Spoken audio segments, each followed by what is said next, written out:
আসসালামু আলাইকুম। আজকে আমি দেখাবো আপনাদেরকে পিপি বাগানে কিভাবে পরিচর্যা করতে হয় এবং পিপি বাগানে কয়েকটা কাজ বেশি বেশি করতে হয়, যেমন পিপি বাগানের গোড়াতে কোনো প্রকার ঘাস থাকা যাবে না এবং পিপি বাগানেটাকে সবসময় পরিষ্কার পরিচ্ছন্নতা রাখতে হবে। পিপি বাগানের গাছের ডালপালা এবং ময়লা আবর্জনা থাকলে তা দূরে সরিয়ে ফেলতে হবে, তাহলে পোকামাকড় ছত্রাকনাশক দূরে চলে যাবে। পিপি গাছে মরা ডালপালা থাকলে ওটাকেও বাদ দিয়ে দিবেন।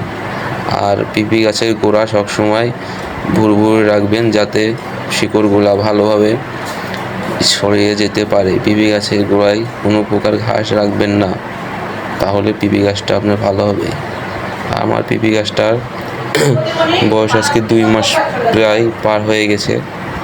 আর পিপি গাছগুলো দেখেন অনেক সুন্দর, মনে হচ্ছে সুস্থ আছে, তারপরেও ভয় ভয় লাগে, কারণ পিপি গাছের কখন কী যে রোগ আসে তা বোঝা যায় না। পিপি গাছ প্রায় সুস্থই আছে, তাও যত্ন আত্তি বেশি বেশি নেবেন, কারণ পিপি গাছের